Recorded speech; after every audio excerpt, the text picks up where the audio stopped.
مفتی طارق مسعود special. تو سورہ نور سے اخذ کیا ہے، پہلے حدیث نے اخذ کیا، نبی صلی اللہ علیہ وسلم نے اخذ کیا کہ بھائی یہ جو قرآن کہہ رہا ہے کسی کے گھر میں وداؤٹ پرمیشن داخل مت ہو، تو آپ صلی اللہ علیہ وسلم نے اس سے اخذ کیا۔ انما جعل الاستئذان لاجل البصر، اللہ نے داخلے سے منع اس لیے کیا ہے تاکہ کسی کے گھر میں نظر نہ پڑے۔ تو اصل چیز نظر سے روکنا ہے، داخلے سے روکنا نہیں ہے، کیونکہ داخل ہوتے ہی نظر پڑ جاتی ہے، اس لیے منع کیا جا رہا ہے۔ اب جو آپ چھت پہ چڑھ کے کبوتر بازی کر رہے ہو اور انٹیوں کو جھانک رہے ہو، اور آپ کا قرآن میں داخلے کا ہے، تو چھت پہ چڑھنے سے تو منع نہیں کیا، ہر آدمی آزاد ہے، اپنی چھت پہ چڑھ سکتا ہے، میرے باپ کی چھت ہے یہ۔ ہم جب چھوٹے بچے تھے کسی کے پیسے گرتے نا، ہم زمین سے اٹھا لیتے، وہ کہتے ہیں میرے پیسے ہیں، تو ہم کہتے ہیں اللہ کی زمین سے ملے بھائی، ہمیں تمہاری پینٹ سے نہیں ملے، اللہ کی زمین۔ ایسی لڑائیاں ہوتی تھی نا بھائی، اللہ کی زمین سے ملا ہے، بڑے بڑے پھڈے ہوتے تھے ہمارے چوتھی پانچویں کلاس میں اسی پر۔ ابے میرے ابا نے مجھے دیے ہیں پیسے، میری ماں نے چلتے ہوئے دیے ہیں، میں چھولے چاٹ کھاؤں گا، وہ کہہ رہے ہیں ہمیں تو اللہ کی زمین سے ملے ہیں، تو اس پہ لڑائی۔ تو یہ بالکل ایسے ہی ہو گیا، ہم تو اپنی چھت پہ کھڑے ہیں بھائی، ہماری آنکھیں ہیں، میرا جسم میری مرضی، میری آنکھیں میری مرضی، یہ جو فضول نعرے چل رہے ہیں۔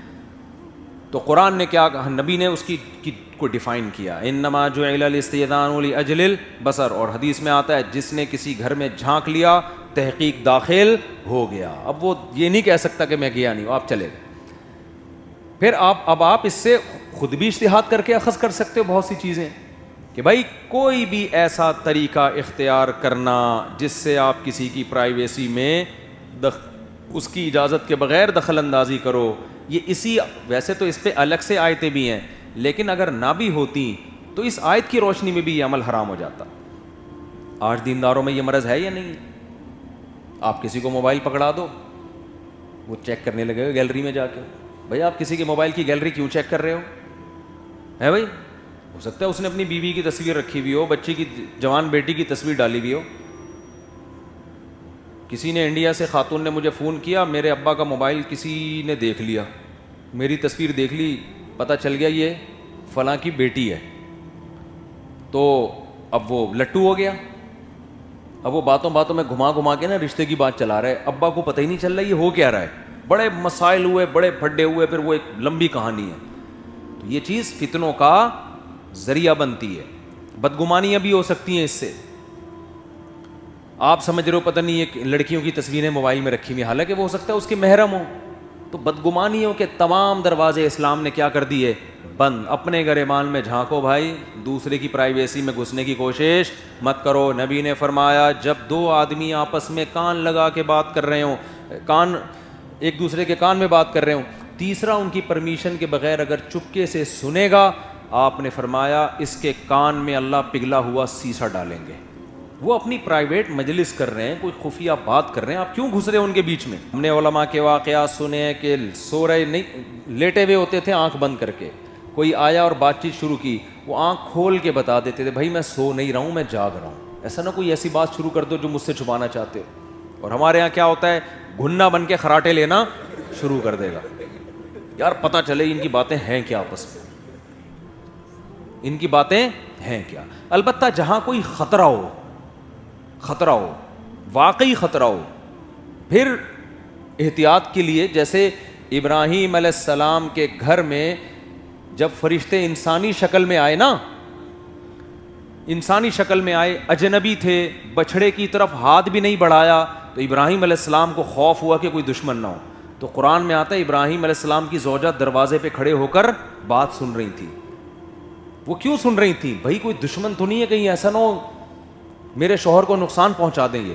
یہاں کوئی ایسا جان کا خطرہ، مال کا خطرہ ہو، وہاں تو مجبوری ہے، لیکن نارملی اس کی اجازت نہیں۔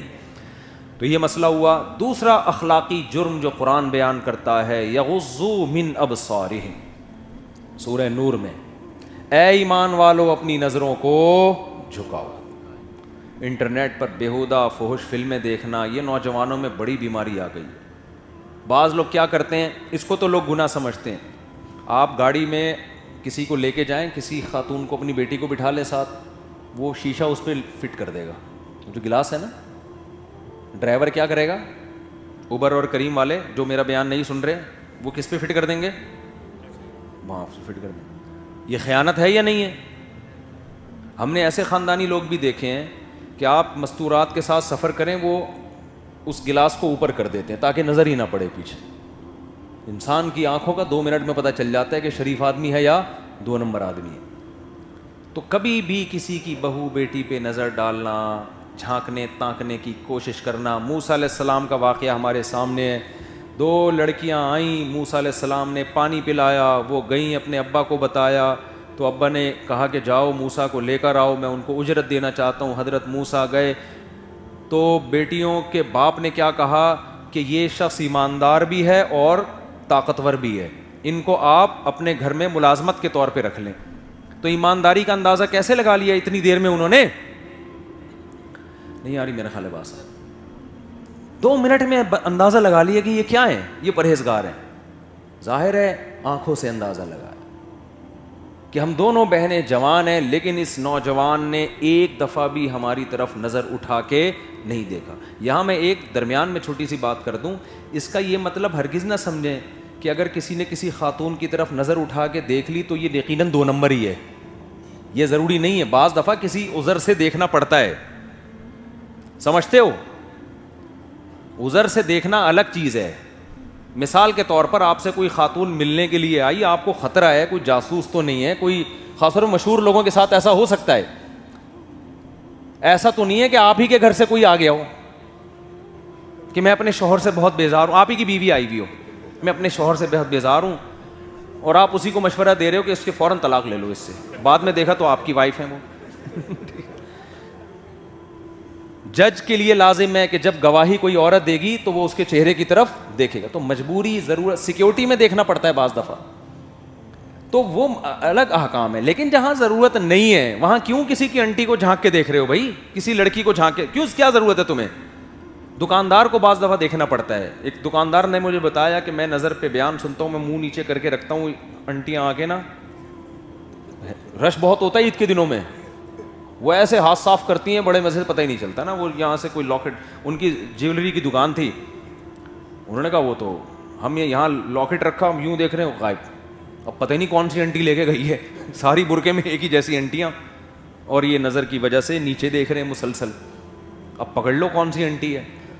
تو میں نے کہا بھائی ایسی صورت میں تو آپ دیکھ سکتے ہو اس کو. اب یہ نہیں کہ انٹی سے کہیں کہ نقاب ہٹائیں, یہ تو جائز نہیں ہے. جو پہلے سے جس کا نقاب ہٹا ہوا ہے تو ایسی ضرورت میں اس کو, تو ضرورت کے حکام الگ ہیں, لیکن نارملی نظر جھکی ہوئی ہونی چاہیے, اٹھی ہوئی نظر اللہ کو پسند نہیں ہے.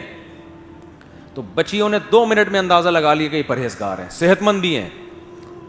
تو ابا نے فوراً کہہ دیا کہ بھائی اگر یہ صحت مند بھی ہیں, پرہیزگار بھی ہیں, تو ملازم نہیں رکھوں گا, داماد بناؤں گا ان کو, کیونکہ داماد اس سے بہتر ہو نہیں سکتا جو صحت مند بھی ہو اور پرہیزگار بھی. انہوں نے یہ نہیں دیکھا کماتے کتنے ہیں. یہ آج ہم دیکھتے ہیں کہ کمانا ہونا چاہیے, شرافت ہے یا نہیں ہے اس کی کوئی ویلیو نہیں ہے, اور بغیر شرافت کے جب پیسہ آئے گا نا تو شر اور آفت لے کے آئے گا وہ, سمجھتے ہو؟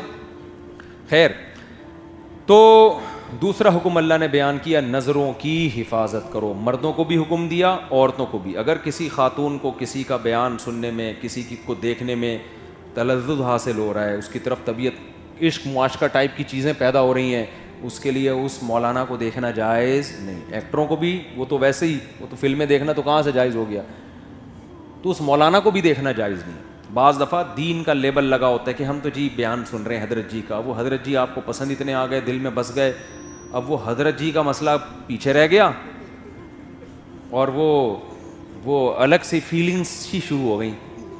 تو ایسے موقع پہ آپ کا شیخ و مرشد آپ سے کہے گا آپ حضرت جی کے علاوہ کسی اور کو سن لیں. آپ ایسے بزرگ کو سنیں جن کے منہ میں دانت نہیں ہے, پیٹ میں آنت نہیں ہے.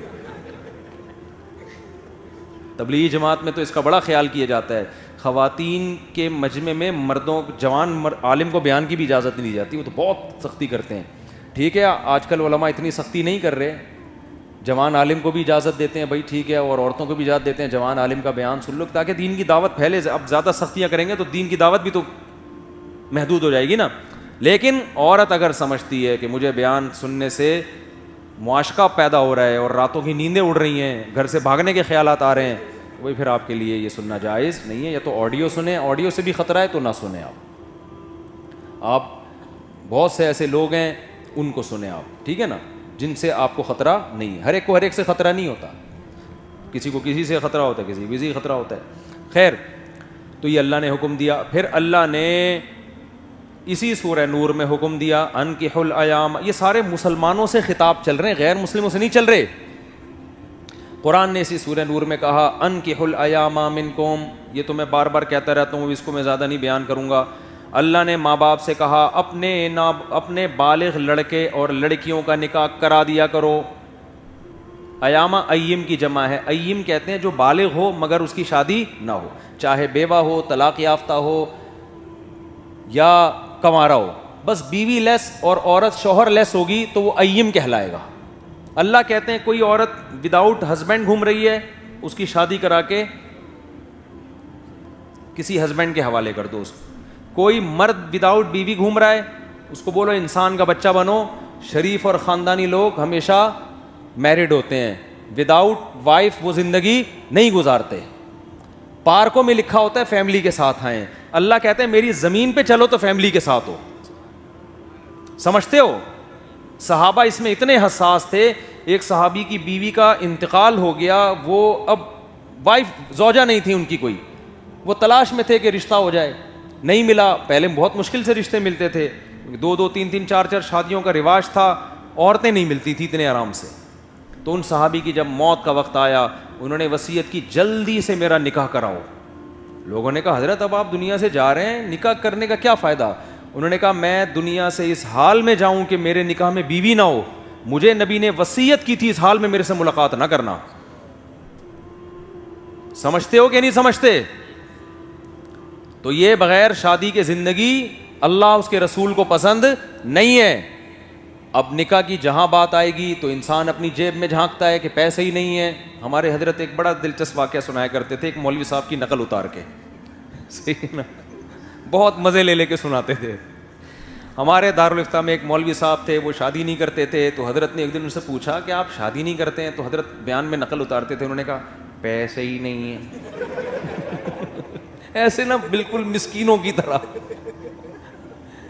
یعنی لگ یہ رہا تھا کہ بھائی یہ چاہتے نہیں ہیں, یہ ابھی ایجوکیشن کی وجہ سے, پہلے تعلیم جیسے اکثر ہوتا ہے نا. حضرت کا خیال تھا یہ جواب دیں گے بھائی ابھی ایجوکیشن کمپلیٹ ہو جائے, ابھی تعلیم, ابھی تو میں مفتی بنوں گا, عالم بنوں گا, پھر میں بزنس کروں گا, پھر اس کے بعد, یا ابھی رشتہ نہیں مل رہا, تلاش میں ہے, جیسے کوئی رشتہ ملے آپ کے علم میں ہو تو بتا دیں. تو ان میں سے کوئی جواب نہیں.